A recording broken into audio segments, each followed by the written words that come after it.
The scanner beeped and flashed green, but the pallet in front of me was empty, and the name on the shipping label was mine, with a clock-out time from 15 years ago.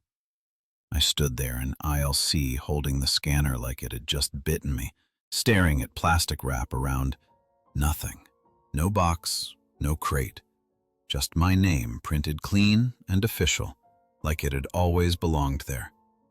Same font the company used for every outbound shipment. Same barcode format. Same little Holloway Logistics logo in the corner. I checked the scanner again. Same result. I told myself it was a data error and logged it manually, even though my hands were shaking while I did it. That was my second night at Holloway Logistics. I'd taken the job 2 weeks after my 30th birthday, mostly because it paid better than anything else hiring at midnight and didn't ask many questions.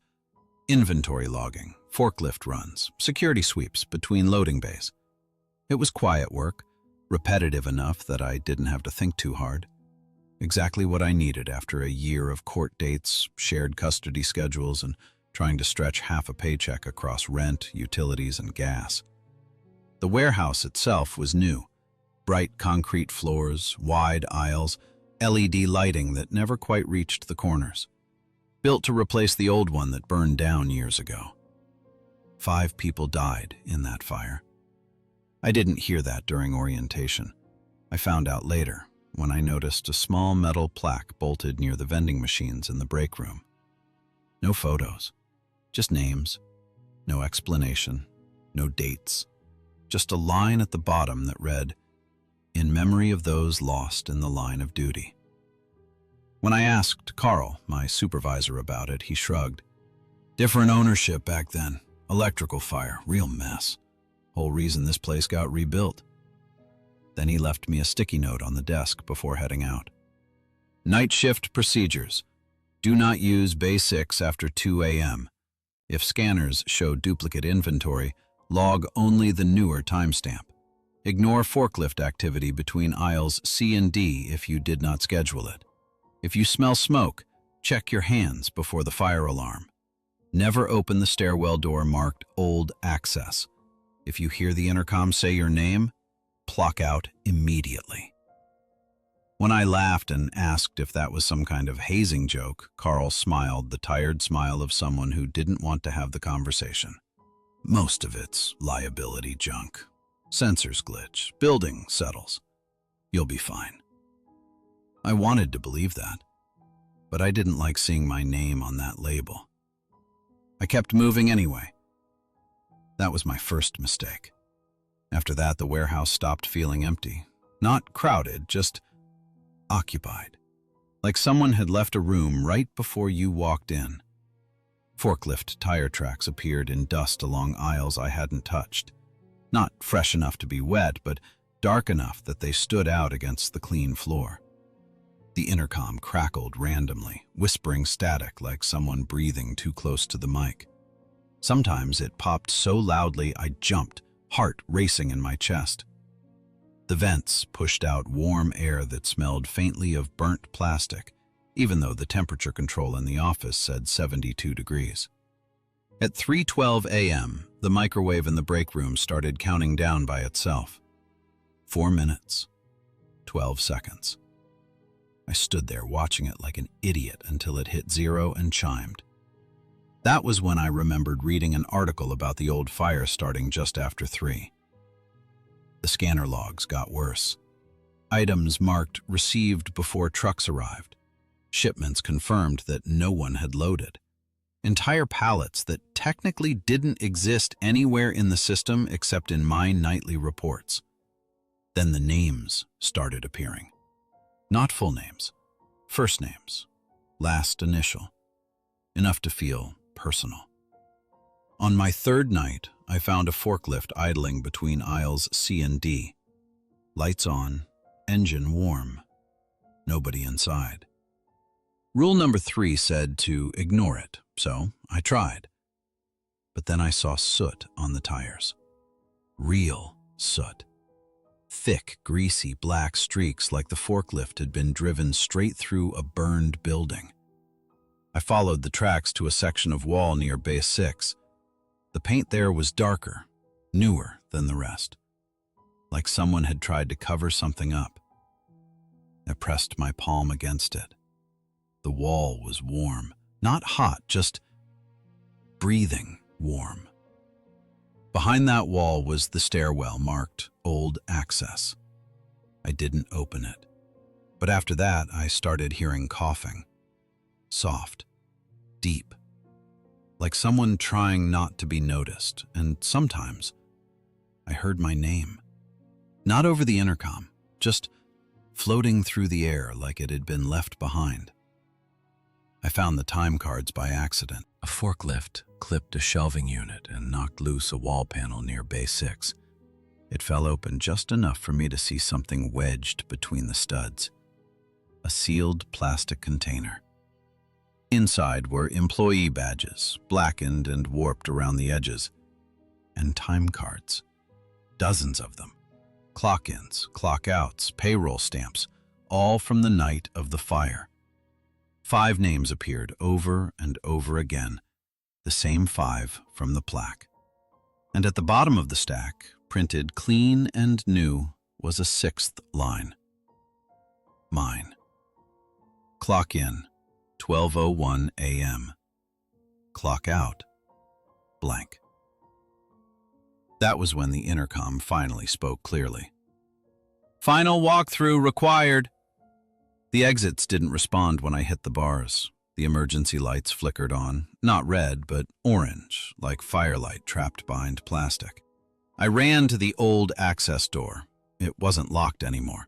The stairs led down into darkness that smelled like wet ash and rusted metal. Every step creaked like it was remembering being burned. And then I saw it. The old warehouse. Still there. Still standing beneath the new one like a shadow that never went away. Shelving melted into the floor. Conveyor belts sagging mid-collapse. Blackened beams frozen in the moment they failed. And people. Not bodies. Workers. Standing at stations, walking loops, repeating motions that didn't lead anywhere. Forklifts moving on their own, guided by hands burned permanently into the steering wheels. One of them turned toward me. Its badge said, "Security." It opened its mouth to speak. Ash poured out. Above us, the intercom crackled again.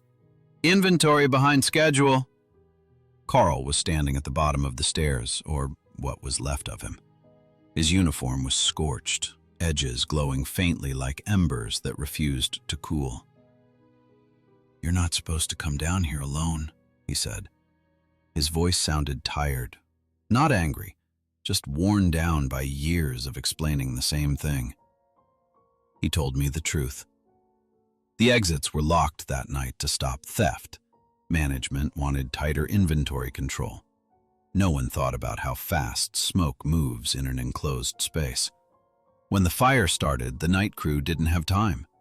The company rebuilt to keep contracts and buried what remained to avoid lawsuits. But the work didn't stop, and neither did the fire. It stopped burning bodies and started burning time. "Someone has to keep inventory moving," Carl said. "If it stops, it spreads. Through walls, through systems, through people."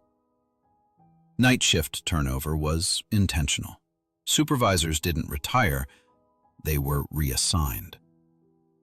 "You can still leave," he said, "but it doesn't mean it lets you go." Behind him, workers repeated their final routines over and over, waiting for a clock out that never came. I didn't answer. I ran. The fire came 2 weeks later. Not at Holloway Logistics, at an electrical substation across town. But the news mentioned smoke damage at the warehouse. Contained. Minimal losses. They reopened in 3 days. I quit.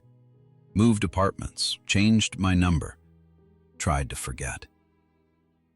Then the packages started arriving. No return address. No shipping company listed.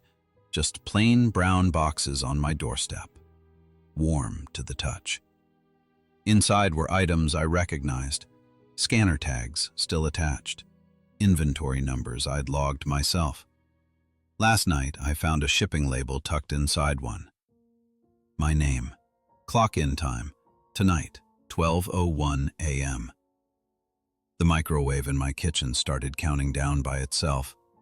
4 minutes, 12 seconds. And in the quiet between the beeps, I heard the intercom voice whisper through the walls. Final walkthrough required.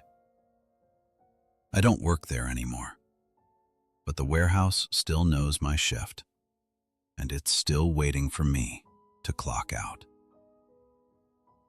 If this story kept you listening, if it made you check the quiet corners of the room, or made your night shift feel a little less empty, then you already know why these stories matter. Because places don't always forget what happened in them, and sometimes the job doesn't end when you clock out. If you want more long-form horror stories set in forgotten towns, isolated jobs, and places where the rules exist for a reason, make sure you subscribe to Campfire Horror Stories and turn on notifications so you don't miss the next shift. If you enjoyed this story, hit the like button. It helps this channel reach more listeners who love slow-burn, atmospheric horror. And tell me in the comments, would you have gone down those stairs? Or would you have walked out when you still had the chance? Until next time, stay safe out there. And if something calls your name after midnight, don't answer.